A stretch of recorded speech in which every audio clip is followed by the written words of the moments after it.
Assalamualaikum warahmatullahi wabarakatuh. Waalaikumsalam.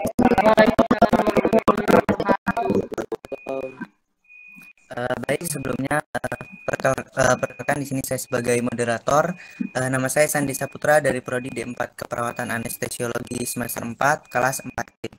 Nah, pada pertemuan pada hari ini kita akan mempresentasikan hasil kerja kelompok kami melalui Zoom dengan mata kuliah EBP yang diampu oleh dosen Ibu Willy Sukmani Tias, SST, SKPNUS, MKes.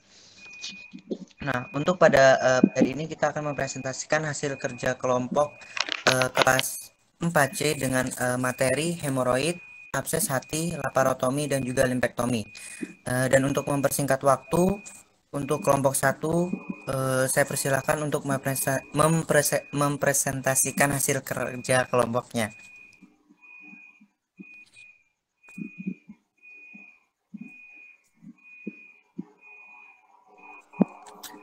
Dan untuk teman-teman dimohon untuk mengaktifkan videonya ya.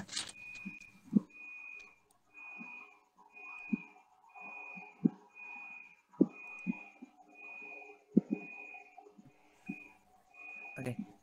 Baik, kelompok 1 dipersilakan untuk mempresentasikan hasil kerja kelompoknya.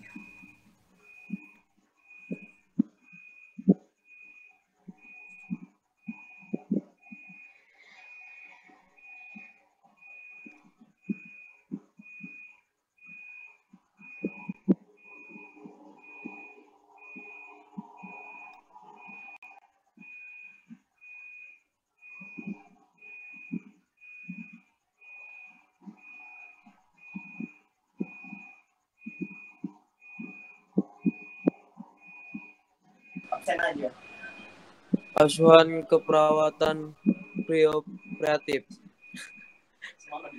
Iya benar. Satu. Definisi asuhan keperawatan preoperatif. Keperawatan preoperatif tidak lepas dari salah satu ilmu medis, yaitu ilmu bedah. Keperawatan preoperatif terdiri dari beberapa fase, diantaranya pre, intra, dan post operatif.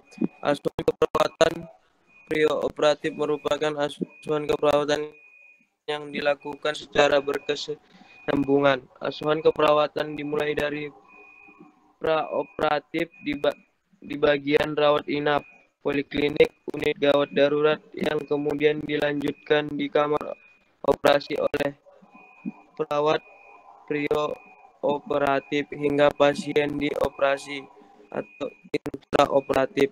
Kemudian dilakukan pemulihan di ruangan pemulihan sampai dengan pemantauan kondisi pasien membaik yang dilakukan di ruangan rawat inap atau pasca operasi. 2.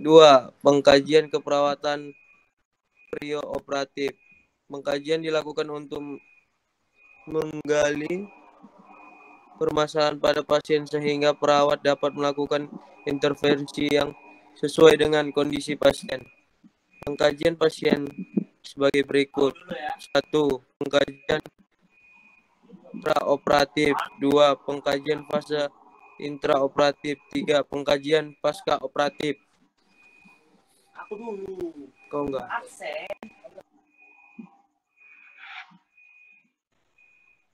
Tiga, diagnosa keperawatan preoperatif. Diagnosa keperawatan yaitu menentukan arah perawatan yang akan diberikan pada satu atau seluruh tahap pembedahan. Diagnosa keperawatan digolongkan berdasarkan karakteristik tertentu yang diperoleh selama pengkajian. Diagnosa keperawatan terbagi menjadi 3, yaitu yang pertama preoperatif, yang kedua interoperatif, yang ketiga postoperatif. Interferensi keperawatan preoperatif. Interferensi keperawatan adalah segala jenis treatment yang dikerjakan oleh perawat yang didasarkan pada pengetahuan dan penilaian klinis untuk mencapai luaran atau outcome yang diharapkan. Interferensi keperawatan untuk diagnosa yang muncul pada fase pre, intra, dan post operatif berdasarkan standar interferensi keperawatan Indonesia. Ya, yang kelima, evaluasi keperawatan preoperatif. Fase akhir dari proses keperawatan adalah evaluasi terhadap asuhan keperawatan yang diberikan. Hal-hal yang dievaluasi adalah keakuratan, kelengkapan, dan kualitas data. Teratasi atau tidak masalah klien, mencapai tujuan serta ketepatan intervensi keperawatan.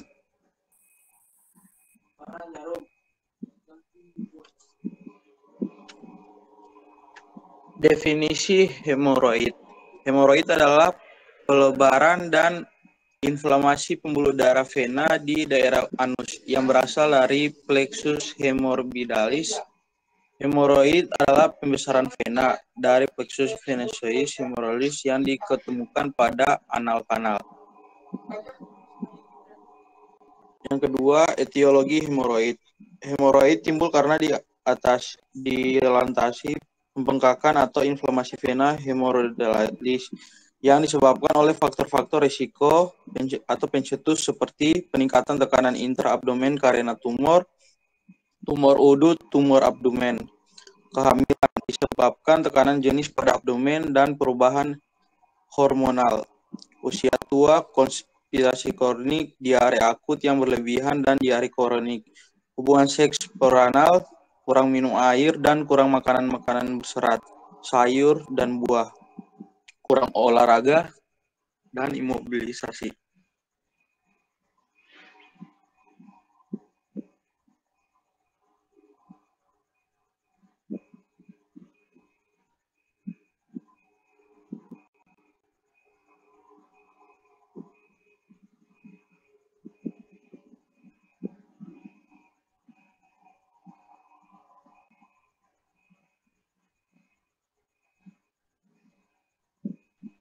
Manifestasi klinik hemoroid. Tanda dan gejala hemoroid antara lain timbul rasa gatal dan nyeri, perdarahan berwarna merah terang saat defekasi, pembengkakan pada area anus, dan nekronis pada area sekitar anus, pendarahan atau prolaps. Pada kasus hemoroid ditemukan perdarahan bersamaan dengan keluarnya feses.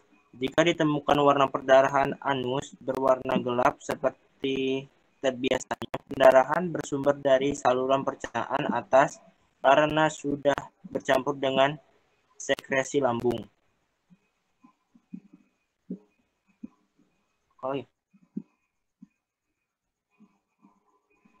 Komplikasi hemoroid. Penyakit hemoroid bisa menyebabkan beberapa komplikasi. Berbagai komplikasi yang ditimbulkan oleh penyakit wasir adalah: yang pertama adalah ulcerasi, yang kedua adalah prolaps dan strangulasi, yang ketiga anemia dari pendarahan yang berulang, yang keempat adalah trombosi vena, yang kelima infeksi, yang keenam portal piaemia.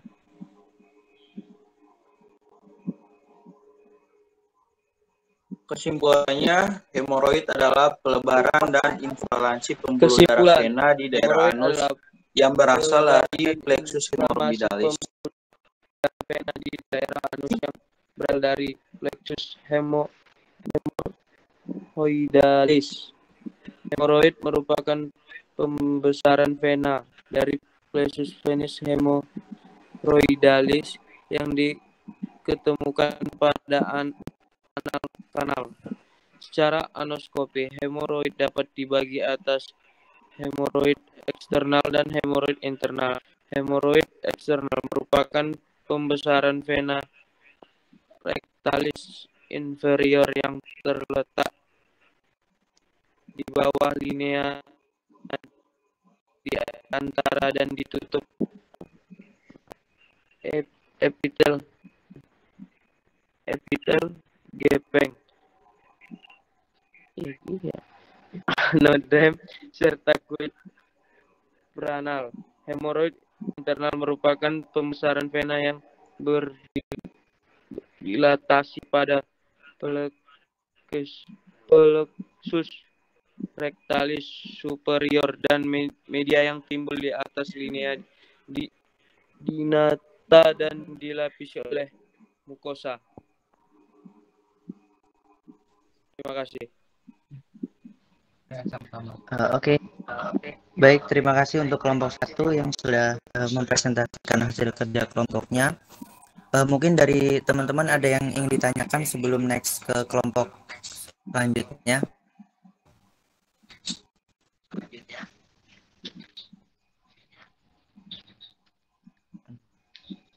Tidak ada yang ingin bertanya ya? Saya ingin Sepertinya tidak bertanya. ada.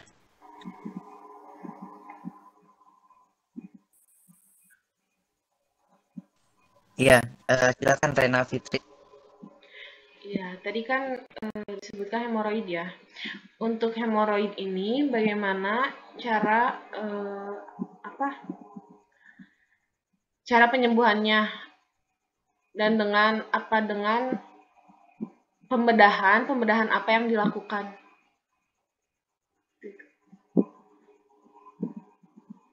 Bisa diulangi, Bu? Baik, untuk kelompok 1 bisa pertanyaannya?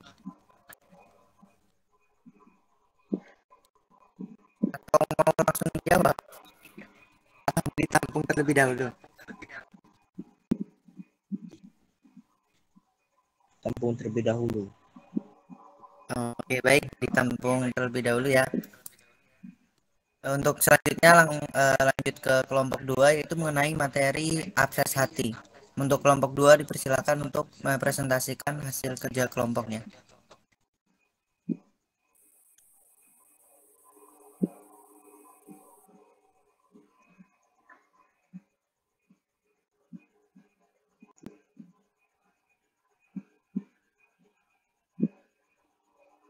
Ya, Assalamualaikum warahmatullahi wabarakatuh. Perkenalkan, kami dari kelompok 2 di sini yang beranggotakan Nur Wahyuni, Nancy Ardiana Larensa, Ocha Rajabia, Putri Ayu, Rahmat Rizky Ardani, dan Rena Fitri, saya sendiri. Di sini kami akan mempresentasikan hasil kerja kami mengenai abses hati, pre-operatif, pre-anestesi, intra-anestesi, dan post-anestesi pada sistem gastrointestinal. Pertama akan dibacakan oleh Nur Nancy.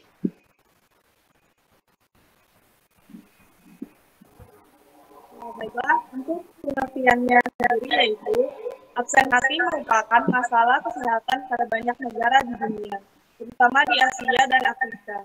Angka kejadian absen hati yang didapat dari berbagai rumah sakit di Indonesia adalah 5-15%.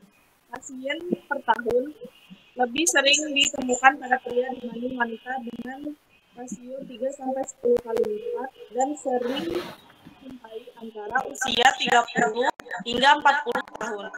Prevalensi absen hati yang tinggi erat hubungannya dengan sanitasi yang buruk dan status ekonomi yang rendah. Untuk materi selanjutnya akan dibacakan oleh Nur Wahyuni. Ya, kemudian adalah etiologi. Berdasarkan penggolongan etiologinya, abses hati terbagi menjadi dua, yaitu abses hati pyogenik dan abses hati amebik. Penyebab paling umum abses hati pyogenik adalah Escherichia coli, Klebsiella spp, Protus, Enterococcus, Staphylococcus aureus, dan Streptococcus faecalis, Streptococcus miliari, dan bakteri anaerob lainnya seperti Bacteroides spp juga menjadi semakin umum. Sedangkan penyebab abses hati amebik adalah Entamoeba histolica. Dapat ditinjau juga pasien melakukan perjalanan ke daerah tropis atau dari daerah endemik atau HIV positif. Selanjutnya akan dibacakan oleh Ocha. Terima kasih. Selanjutnya, manifestasi klinis. Gejala yang sering dikeluhkan oleh pasien dengan abses hati adalah demam, menggigil, menurun nafsu makan, rasa sakit di bagian perut kanan atas, mual, muntah, penurunan berat badan, mialgia atau nyeri otot, sakit kepala, batuk, dan diare. Pada pemeriksaan fisik yang sering ditemukan adalah adanya pembesaran hati, sedangkan untuk pemeriksaan fisik yang jarang ditemukan adalah ikterus atau penyakit kuning, nyeri pada bahu, dan dyspnea atau sesak napas. Kemudian diagnosis. Penegakan diagnosis dapat melalui 1. Anamnesa, 2. Laboratorium, 3. Pemeriksaan fisik, dan 4. Pemeriksaan penunjang. Materi selanjutnya akan dilanjutkan oleh Putri. Yang selanjutnya ada penata laksanaan akses hati. Penanganan akses hati sebaiknya dilakukan secara tepat dan dalam waktu secepatnya, karena keterlambatan atau tidak tepatnya penanganan dapat berakibat terjadi komplikasi fatal. Komplikasi akses hati mencakup sepsis, emfisema, dan rupturnya akses hati ke rongga peritoneum, rongga pleura, maupun rongga retroperitoneum. Penata laksanaan akses hati meliputi terapi konservatif dan terapi agresif. Terapi konservatif pada akses hati adalah dengan pemberian terapi medikamentosa, sedangkan yang termasuk terapi agresif adalah tindakan drainase atau nanah maupun operasi. Selanjutnya ada prognosis. Prognosis akses hati tergantung dari infektasi parasit, daya tahan host, derajat infeksi, ada tidaknya infeksi sekunder, komplikasi yang terjadi, dan terapi yang diberikan. Prognosis yang buruk dapat terjadi oleh karena keterlambatan diagnosis, resistensi obat, dan komplikasi. Yang selanjutnya akan dibaca oleh Rahmat Rizky Ardani. Konservatif versus agresif. Dalam penata laksanaannya, prosedur aspirasi pada abses hati menjadi hal yang rutin dilakukan karena memiliki banyak manfaat dan keuntungan untuk pasien. Sedangkan pada kasus abses hati yang hanya diterapi dengan terapi medikamentosa, tidak jarang mengalami kegagalan atau refrakter dan membutuhkan masa perawatan yang lebih lama. Berdasarkan studi yang dilakukan di Rumah Sakit Ayub, Abbottabad, terbukti bahwa dengan melakukan aspirasi pada abses hati memiliki tingkat keberhasilan lebih tinggi dan memperpendek masa perawatan pasien. Selanjutnya akan dibacakan oleh Rena Fitri. Pre-intra post anestesi sistem gastrointestinal. Pre-anestesi pengosongan lambung sebelum anestesi penting untuk mencegah aspirasi isi lambung karena regurgitasi dan muntah. Pada pembedahan elektif, pengosongan lambung dilakukan dengan puasa pada pasien dewasa, puasa 6-9 jam, pada bayi atau anak dipuasakan 3-4 jam. Pada pembedahan darurat, pengosongan lambung dapat dilakukan lebih efektif dengan cara merangsang muntah, memasang pipa nasogastrik, atau memberi obat yang menyebabkan muntah. Pemberian obat pencahar umumnya dilakukan pada laparotomi eksplorasi. Komplikasi penting yang harus dihindari karena puasa adalah hipoglikemia atau dehidrasi, terutama pada bayi, anak, dan pasien geriatrik. Lalu ada intraanestesi. Di intraanestesi ini melakukan pemantauan oksigen pasien dan melakukan pemantauan keadaan pasien. Lalu ada post anestesi. Kelumpuhan saluran cerna, mual dan muntah serta nyeri adalah masalah klinis utama setelah post operasi perut. Teknik anestesi dan analgesik yang mengurangi nyeri dan mual muntah pasca operasi atau PONV, sekaligus mencegah atau mengurangi ileus pada pasca operasi, dapat mengurangi morbiditas pasca operasi, durasi rawat inap dan biaya rumah sakit. Mungkin hanya segitu yang dapat kami sampaikan. Billahi taufiq wal hidayah. Wassalamualaikum warahmatullahi wabarakatuh. Waalaikumsalam warahmatullahi wabarakatuh. Baik, terima kasih untuk kelompok 2 yang sudah mempresentasikan hasil kerja kelompoknya. Sebelum lanjut ke kelompok berikutnya, mungkin teman-teman ada yang ditanyakan mengenai penyakit abses hati. Izin bertanya. Ya, Rismawati, silakan. Izin bertanya untuk kelompok 2, materinya kan tentang abses hati. Pertanyaan saya, komplikasi apa atau komplikasi apa apabila pasien tersebut sudah mempunyai riwayat penyakit abses hati. Misalkan abses hati ini biasanya menyerang pada organ apa gitu? Paham nggak? Ya, paham. Bisa dipahami? Mau langsung dijawab atau ditampung terlebih dahulu? tampung dulu. Yang sebelumnya kan tampung juga. Ya, baik. Oke, ditampung terlebih dahulu ya. Baik, untuk selanjutnya langsung ke kelompok 3, yaitu mengenai materi lumpektomi. Untuk kelompok 3 dipersilakan.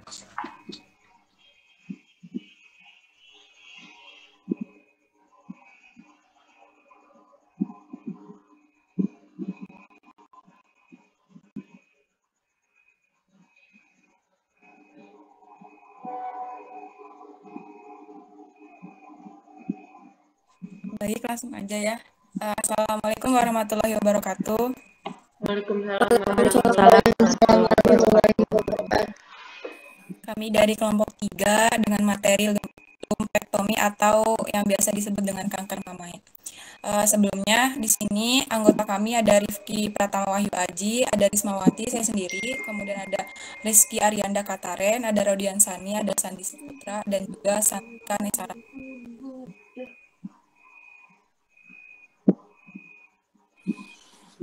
Sebelumnya, saya akan menjelaskan apa itu yang dimaksud dengan kanker mamai. Secara umum dulu ya, untuk kanker itu artinya salah satu penyebab kematian utama di seluruh dunia.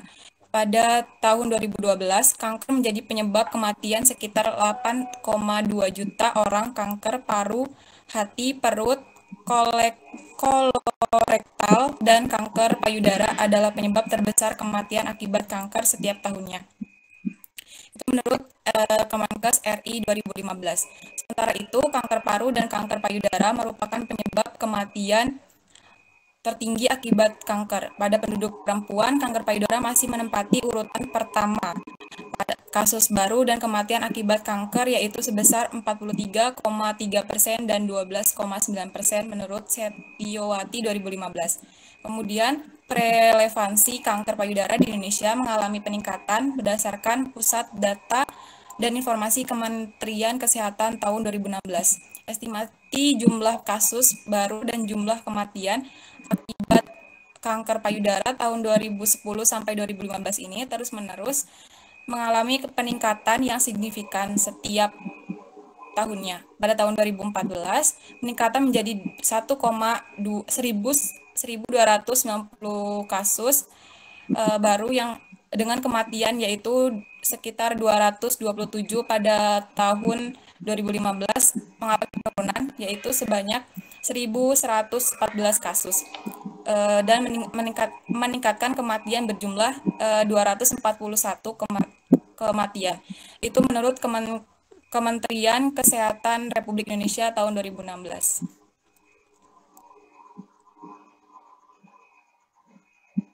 Selanjutnya akan dibacakan oleh Rizky Arianda Kartaren. Kanker payudara atau mamai. Mamai merupakan gangguan dalam pertumbuhan sel normal mamai, di mana abnormal timbul dari sel-sel normal. Berkembang baik dan menginfiltrasi jaringan limfe dan pembuluh darah. Menurut Nur Rafiq dan Kusuma pada tahun 2016, kanker payudara terjadi karena adanya pertumbuhan abnormal sel pada payudara. Organ-organ dan kelenjar dalam tubuh, termasuk payudara, terdiri dari jaringan-jaringan berisi sel. Umumnya, pertumbuhan sel normal mengalami pemisahan dan mati ketika sel menua dan digantikan dengan sel-sel baru. Tapi, ketika sel-sel lama tidak mati dan sel-sel baru terus tumbuh, meski belum diperlukan, jumlah sel yang berlebihan tersebut berkembang tidak terkendali, sehingga membentuk tumor.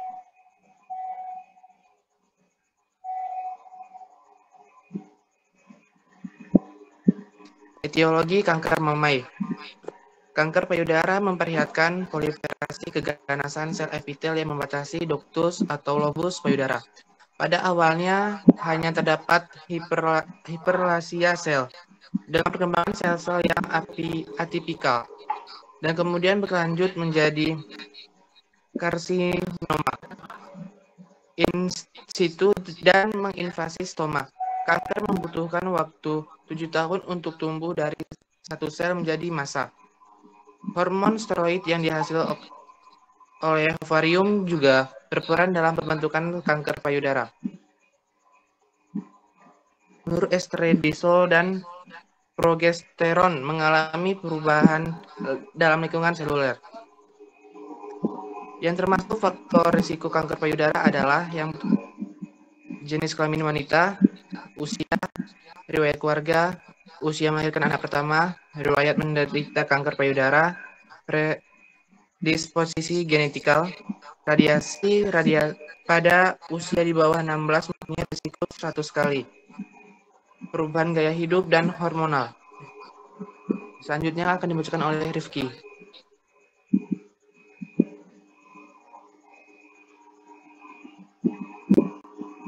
Anatomi fisiologi kanker mamae. Jaringan payudara dibentuk oleh glandula yang memproduksi air susu atau lobulus yang dialirkan ke puting atau nipple melalui ductus. Struktur lainnya adalah jaringan lemak yang merupakan komponen terbesar konektif tisu, pembuluh darah, dan saluran berbentuk kelenjar limfatik. Setiap payudara mengandung 15-20 lobus yang tersusun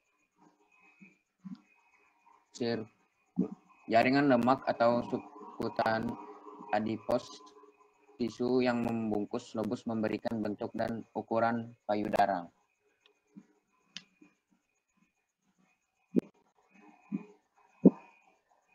Next.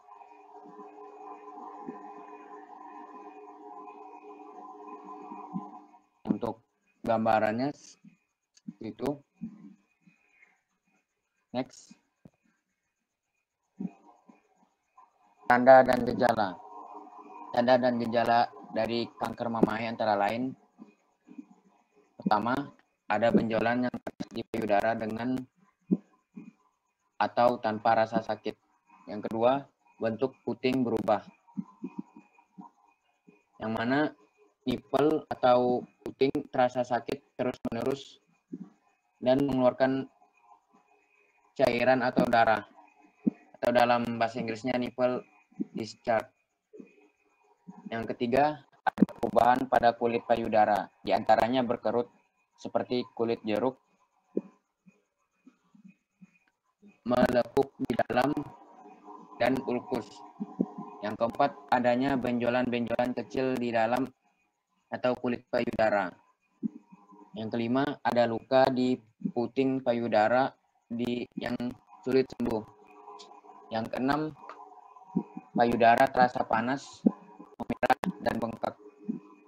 Yang ketujuh, payudara terasa sakit atau nyeri. Yang kedelapan, benjolan yang keras tidak bergerak dan biasanya pada awal-awal tidak terasa sakit. Yang kesembilan, apabila benjolan itu kanker, awalnya biasanya hanya pada satu payudara. Adanya benjolan di aksila dengan atau tanpa massa di payudara.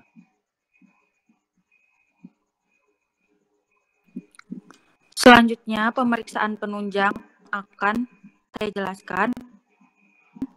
Yang pertama yaitu ultrasonografi atau USG payudara. Pada USG, lesi hipocoik dengan margin irregular dan snowding disertai orientasi vertikal kemungkinan merupakan lesi maligna. Lesi ini terkadang menunjukkan adanya infiltrasi jaringan lemak di sekitarnya.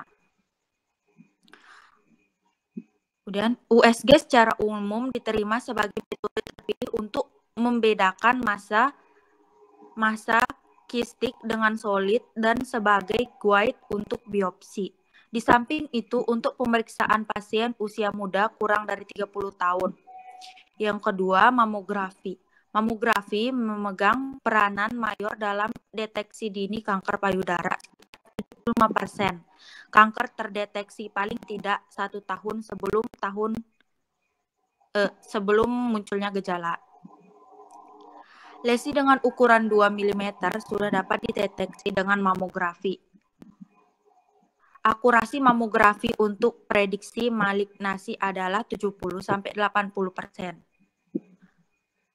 Namun akurasi pada pasien usia muda kurang dari 30 tahun dengan payudara yang sangat padat adalah ini kurang akurat. Selanjutnya ada MRI.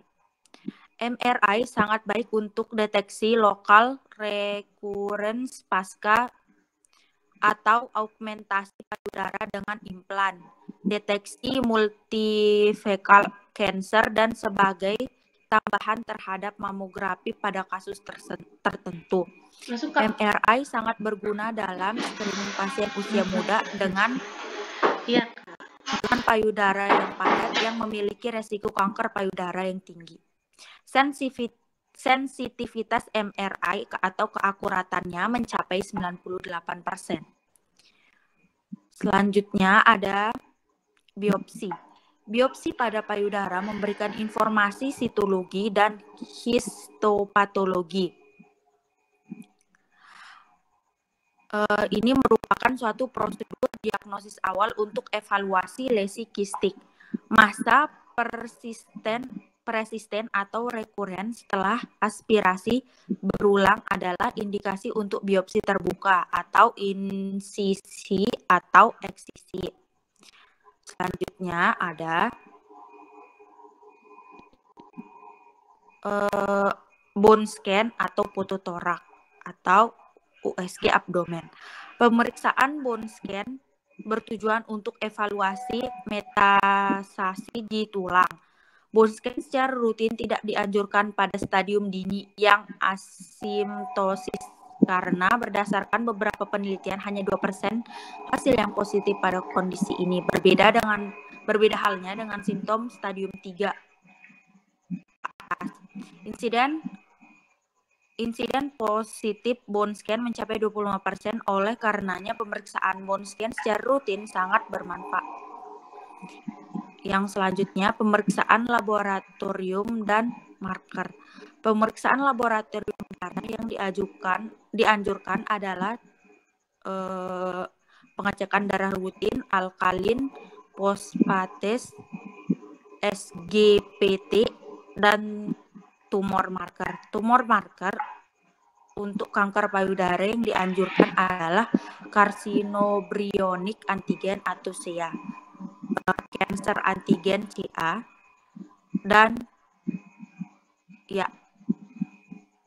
itu saja. Selanjutnya akan dibacakan oleh Santika Nesara Ferrari.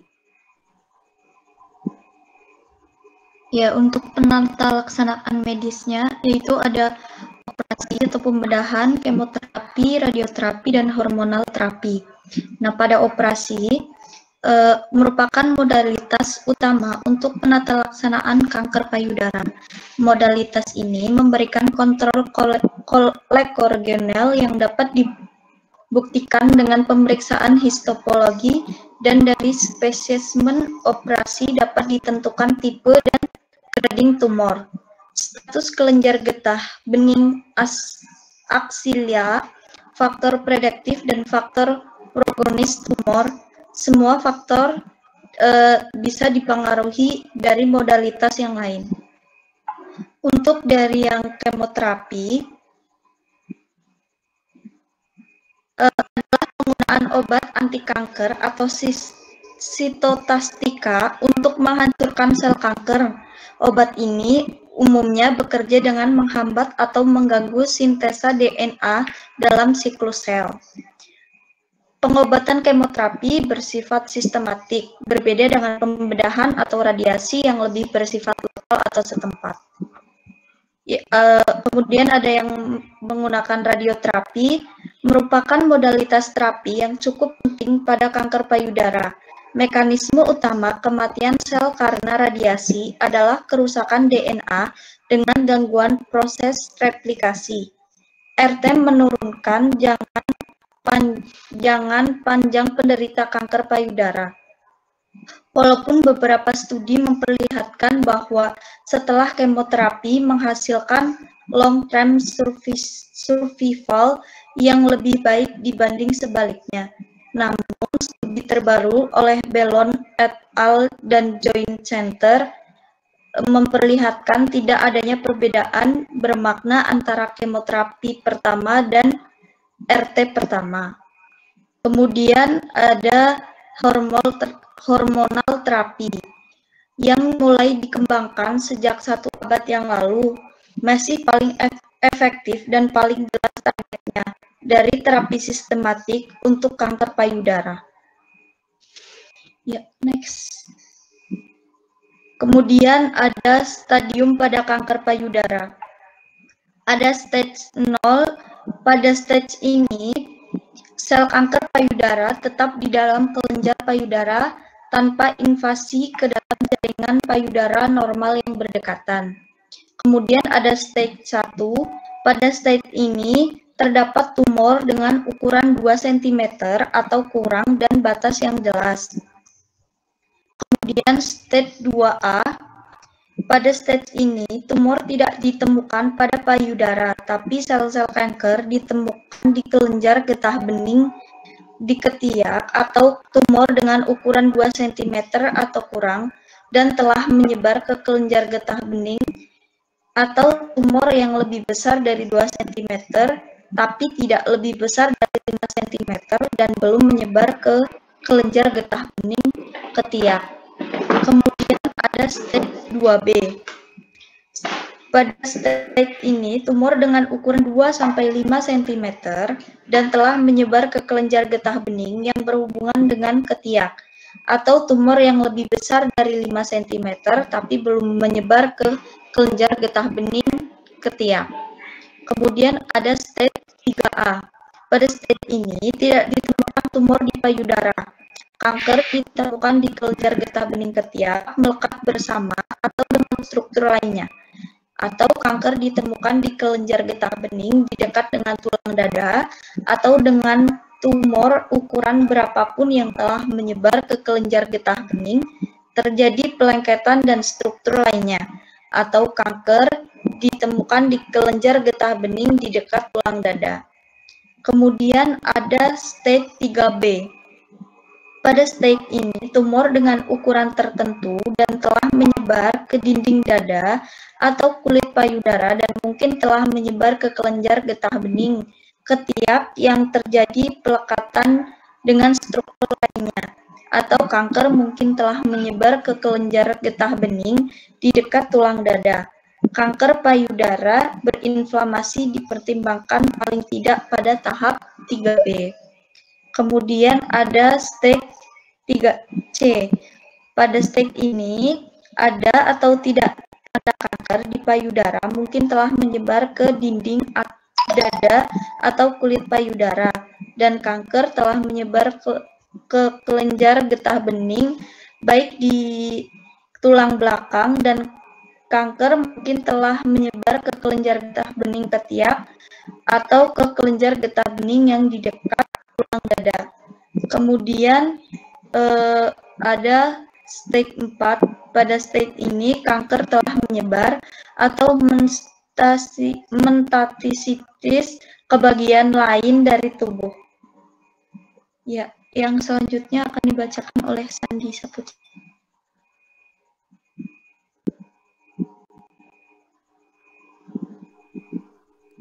Oke, next.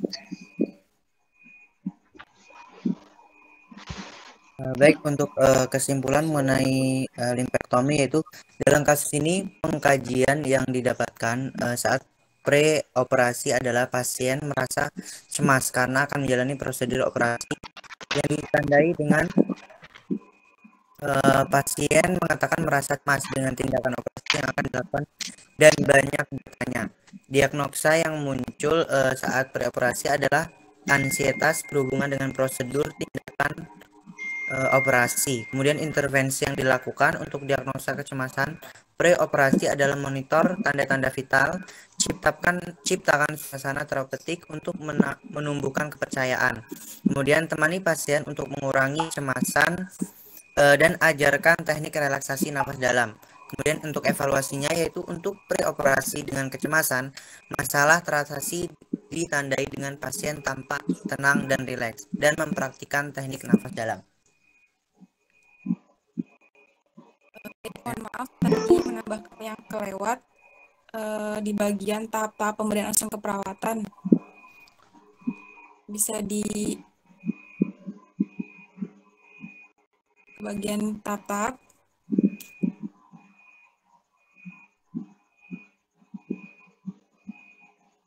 Sebelumnya Lesi. Ya, di sini ada tahap-tahap pemberian asuhan keperawatan. Yang pertama yaitu tahap preoperasi. Jadi tahap preoperasi ini adalah tahap di mana pasien dilakukannya pengkajian baik biologis maupun psikologis dengan anamnesa dan pemeriksaan fisik berupa tanda-tanda vital maupun pemeriksaan head to toe. Setelah data itu dikumpulkan, diolah dan dianalisis sehingga ditegakkan diagnosa ansietas yang mana digunakan alat pengukur kecemasan yaitu Hamilton Anxiety Rating Scale. Kemudian disusun intervensi dan dilakukan implementasi keperawatan dari tindakan yang telah diberikan, maka dilakukan evaluasi dari setiap tindakannya. Dan tingkat kecemasan dievaluasi dengan melihat kemampuan verbal maupun perilaku pasien dengan mengatasi ansietas. Terus ada tahap intraoperasi. Jadi tahap ini adalah tahap di mana pasien akan dilakukannya operasi. Nah, setelah dilakukannya pengkajian, maka di situ setelah terlihat penyakitnya dapat didiagnosa medis kanker mamai, maka akan dilakukan operasi kanker mamai atau atau tindakan lanjutan. Kemudian di pos anestesi atau pos operasi. Jadi pada tahap ini pasien dilakukan pengkajian dengan pemeriksaan fisik berupa tanda-tanda vital maupun pemeriksaan head to toe, Brome score, observasi dan anamnesa. Setelah data dikumpulkan, diolah dan dianalisis serta ditegakkan diagnosa. Kemudian disusun intervensi dan dilakukan implementasi keperawatan. Tindakan yang diberikan kemudian dilakukan evaluasi. Jadi pos operasi ini akan dilakukannya tindakan keperawatan dengan melihat diagnosa keperawatan yang setelah dilakukannya operasi tersebut. Itu saja presentasi dari kelompok kami. Lebih kurangnya saya mohon maaf. Saya kembalikan ke moderator. Oke, baik. Terima kasih untuk kelompok 2 yang telah mempresentasikan hasil kerja kelompoknya mengenai limpektomi. Sebelum lanjut ke kelompok yang terakhir, apakah teman-teman ada yang ingin ditanyakan mengenai materi ini? Saya ingin bertanya. Ya, silakan. Sebelumnya perkenalkan, nama saya Ocha. Saya ingin bertanya, tadi disebutkan kalau kanker payudara itu salah satu penyebab kematian terbesar. Pertanyaannya, kenapa hal tersebut bisa terjadi? Oke. Baik, terima kasih Ocha untuk pertanyaannya. Untuk pertanyaan ditampung dulu dari kelompok 3. Untuk selanjutnya langsung lanjut ke kelompok yang terakhir, yaitu mengenai penyakit laparotomi. Untuk kelompok terakhir dipersilakan.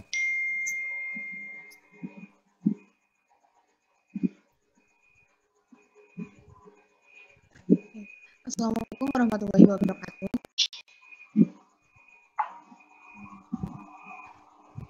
Di sini saya sebagai perwakilan dari kelompok 4 akan mempresentasikan hasil diskusi kami mengenai laparotomi. Next.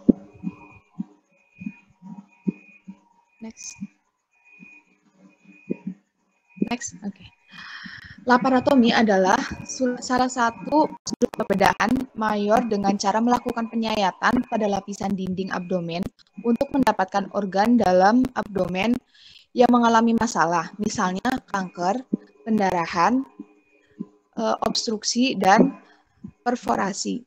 Next. Indikasi untuk laparotomi yang pertama ada nyeri hebat pada bagian perut, perdarahan gastrointestinal, radang pada lapisan tipis dinding perut atau peritoneum atau peritonitis, lalu ada robekan pada usus 12 jari atau duodenum, lambung, usus halus, atau organ perut lainnya. Lalu ada divertikulitis, usus buntu, atau peradangan pada pankreas. Lalu ada penyakit jantung empedu, abses hati. Next. Selanjutnya ada trauma atau cedera perut dengan ketidakstabilan hemodinamik atau penetrasi benda tajam. Lalu ada kanker atau tumor ganas pada organ di dalam atau di sekitar rongga perut, pelengketan di rongga perut, kehamilan oktropik atau di luar rahim, dan ada pertumbuhan jaringan endometrium di luar rahim atau endometriosis. Next. Kontraindikasi. Kontraindikasi yang perlu diperhatikan adalah ketidakcocokan dengan obat anestesi tertentu, umumnya pada penderita sepsis, tumor ganas, dan kondisi kritis lainnya. Beritahu kondisi Anda pada dokter agar tindakan dan obat-obatan dapat disesuaikan. Next. Untuk komplikasi, tindakan laparotomi dapat terjadi komplikasi pada pasien. Yang pertama, ventilasi paru tidak efektif. Yang kedua, gangguan kardiovaskuler, contohnya hipertensi atau aritmia jantung. Yang ketiga, gangguan keseimbangan cairan dan elektrolit. Dan yang terakhir, gangguan rasa nyaman dan kecelakaan.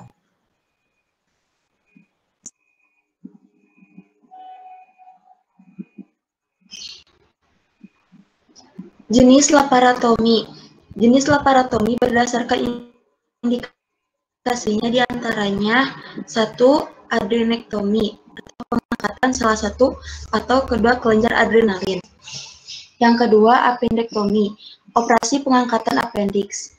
Yang ketiga, gastrectomi, pengangkatan sepervisa lambung, duodenum atau jejunum, mengangkat sel-sel penghasil gastrin dalam bagian sel perital. Yang keempat, histerektomi, pengangkatan bagian uterus. Yang kelima, kolektomi, pengangkatan bagian kolon atau seluruh kolon.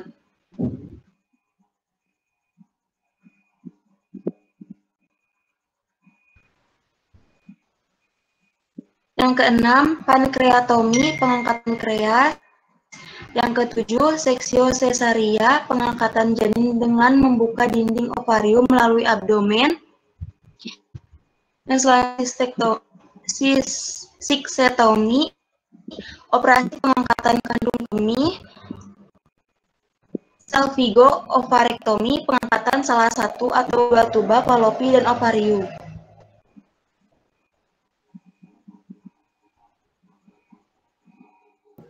Prosedur laparotomi. Persiapan awal yang akan dilakukan dokter pada pasien di ruang bedah adalah memberikan anestesi dan mengosongkan usus untuk menghindari asam lambung berlebihan.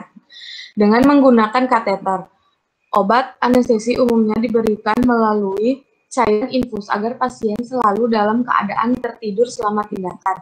Dokter juga akan memberikan bagian perut dengan sabun sebelum operasi dilakukan. Kemudian, urutan prosedur laparotomi adalah sebagai berikut. 1. Pasien akan direbahkan pada meja operasi dengan posisi terlentang dan lengan yang diposisikan di sebelah kanan tubuh. 2. Setelah itu, dokter akan membuat sayatan secara vertikal di tengah, atas, atau bawah perut. Ukuran sayatan akan disesuaikan dengan kondisi pasien dan tindakan yang akan dilakukan. Umumnya, sayatan dibuat di bagian tengah perut untuk memudahkan menggapai membran lapisan perut atau peritoneum dan menurunkan risiko pendarahan.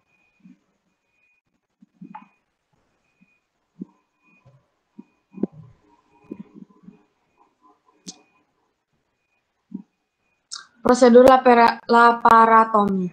Setelah sayatan utama dibuat, dokter akan membuat sayatan lebih dalam melalui lemak subkutan hingga ke lapisan linea alba. Lapisan tersebut kemudian dibelah sampai terlihat lemak peritoneal. Dokter akan menjepit dan mengangkat lapisan peritoneum menggunakan forceps di dekat garis sayatan.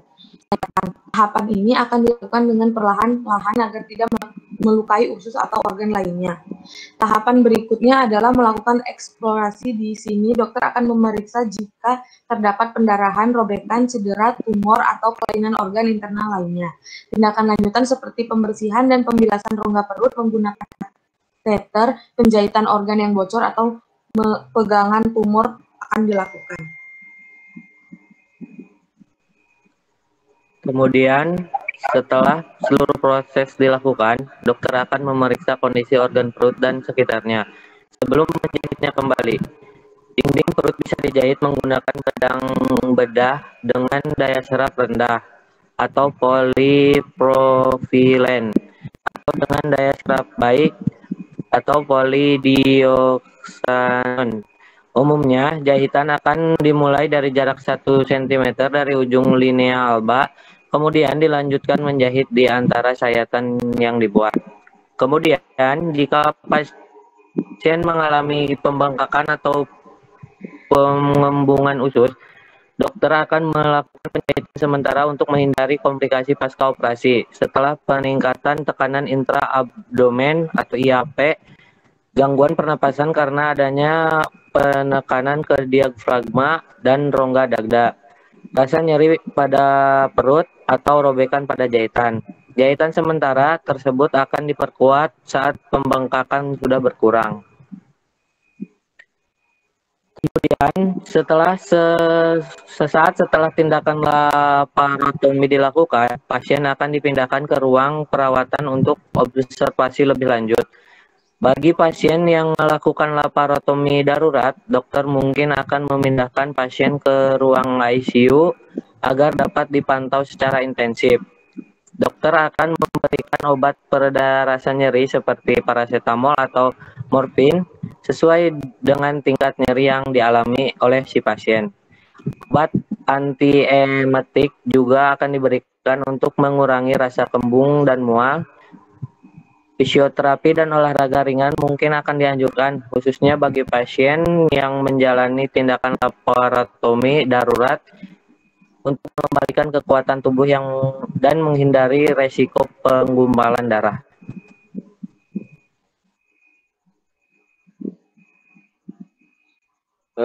Oke, langsung ada metode jurnal. Desain penentuan jurnal adalah sessional populasi seluruh pasien yang menjalani operasi laparotomi di RSUD M. Yunus. Sampel adalah pasien bedah dewasa, teknik pengambilan sampel penggunaan sensitif sampling kreati, usia 20-59 tahun, tidak mengalami komplikasi dan penyakit degeneratif. Penelitian ini dilakukan di ruang Suruni ICU dan teratai di RSUD M. Yunus Bengkulu. Lalu selanjutnya faktor-faktor yang mempengaruhi los pasien bedah laparotomi. Berbagai faktor yang mempengaruhi lama hari rawat pasien pasca bedah laparotomi dapat dilihat dari ada hubungan antara usia, kadar albumin, Hb, nyeri pasca bedah, kecemasan pre dan post operatif dengan lama hari rawat bedah pasien laparotomi di RSUD Dr. M. Yunus Bengkulu dengan tingkat korelasi rendah sedang. Lalu kesimpulan, lama hari rawat pasien pasca bedah laparotomi di ruang rawat RSUD M. Yunus berkisar 4 hari. Faktor albumin, Hb, nyeri merupakan faktor yang paling berpengaruh terhadap lama hari rawat. Hari rawat yang relatif singkat membutuhkan peran perawat untuk meningkatkan kualitas asuhan, terutama perawatan perioperatif guna meningkatkan kepuasan pasien dan perencanaan pulang atau discharge planning yang baik guna mencegah readmission pasien datang kembali ke rumah sakit. Laparotomi adalah tahapan setelah proses pembedahan pada area abdomen.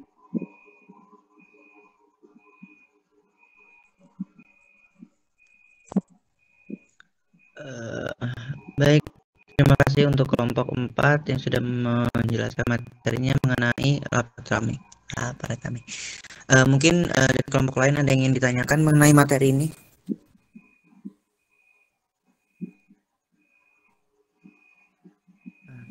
Tidak ada yang ditanyakan, kah? Tidak ada ya. Baik, karena tidak ada yang ditanyakan. Untuk selanjutnya, untuk kelompok 1 bisa langsung menjawab pertanyaan dari Rena Fitri.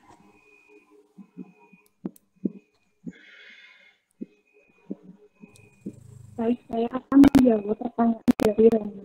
Yang pertanyaannya adalah bagaimana cara penyembuhan hemoroid dan pembedahan hal yang dilakukan. Cara penyembuhan hemoroid ada beberapa cara, yaitu perubahan pola makan dan perilaku buang air besar,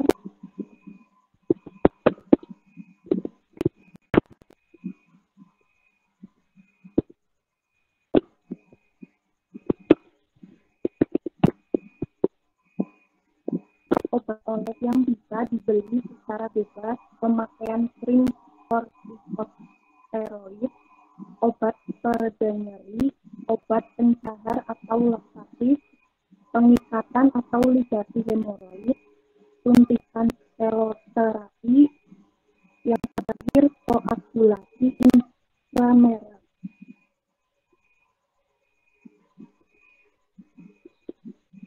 Dan pembedahan apa yang dilakukan? Hemoroidektomi adalah operasi pengangkatan wasir, biasanya dilakukan dengan bius umum. Pasien akan dibuat tidak sadar sehingga tidak merasa kesakitan saat operasi pengangkatan wasir dilakukan.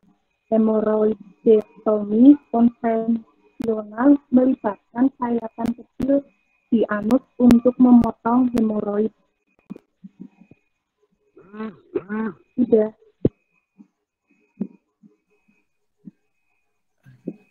Oke, baik. Apakah bisa dipahami, Rena? Bisa. Oke. Baik, untuk selanjutnya pertanyaan dari kelompok 2 bisa langsung dijawab. Iya, perkenalkan nama saya Yuni. Sebelum menjawab pertanyaan dari Mbak Risma, saya akan menjelaskan sedikit tentang pengertian abses hati. Abses hati adalah kumpulan nanah di dalam kantung-kantung yang berada dalam parenkrim atau jaringan hati. Penyakit ini paling sering disebabkan oleh infeksi bakteri, tetapi dapat juga disebabkan oleh jamur atau parasit. Lalu komplikasi yang dapat terjadi yaitu sepsis atau suatu komplikasi infeksi, empiema atau terkumpulnya nanah di ruang antara paru-paru dan dinding dada, ruptur, abses atau pecahnya kantung nanah, dan endoflamitis atau pada abses yang disebabkan oleh Klebsiella pneumonia. Abses hati terutama yang disebabkan oleh bakteri memiliki resiko yang tinggi untuk berakibat fatal jika tidak diterapi dengan segera dan tepat. Terima kasih. Baik. Apakah bisa dipahami, Rismawati?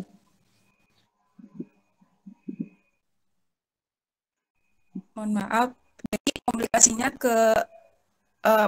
jadi komplikasi penyakit abses hati itu ke organ apa gitu? Bisa dicontohkan?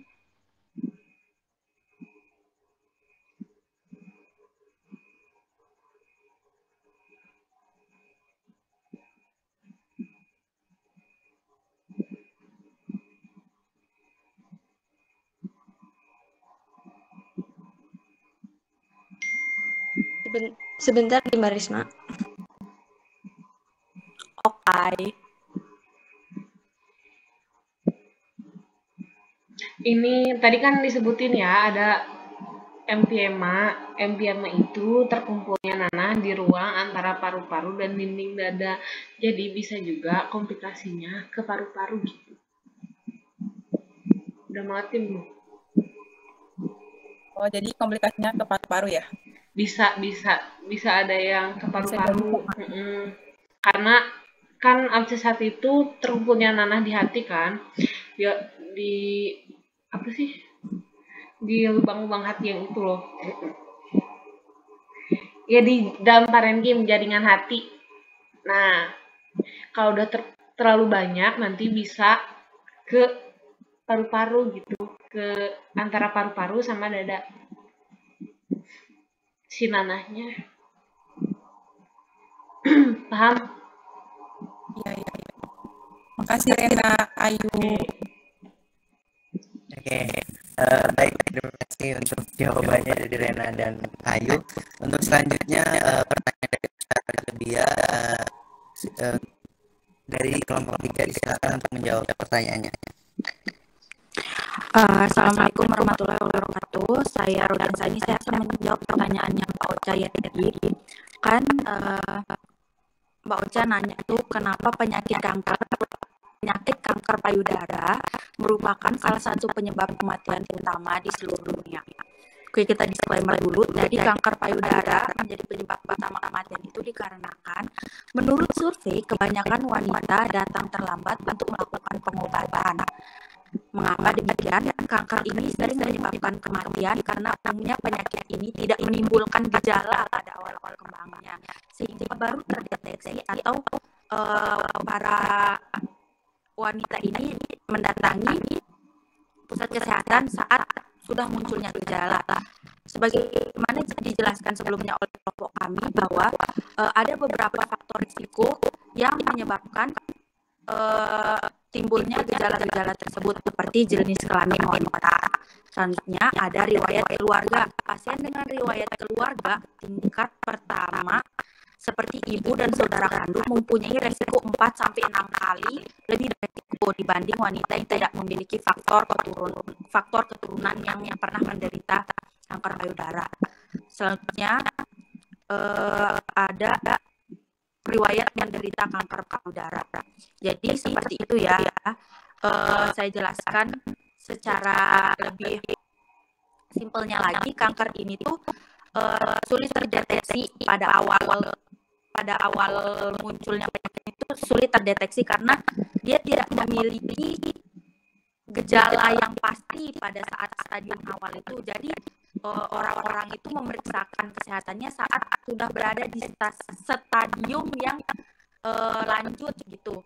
Pada saat misalnya gejalanya itu udah timbul nyeri di bagian dada atau lain sebagainya. Jadi seperti itu. Apakah bisa dipahami Mbak Ocha atau ada yang ingin ditanyakan mengenai jawaban saya lagi? Ya baik, sudah cukup. Baik. Terima kasih untuk jawabannya Sani. Baik, untuk presentasi hari ini kita sudah selesai. Mungkin cukup sekian. Saya selaku moderator mengucapkan terima kasih dan mohon maaf jika ada kesalahan atau kekurangan. Saya langsung akhiri. Assalamualaikum warahmatullahi wabarakatuh. Waalaikumsalam warahmatullahi wabarakatuh.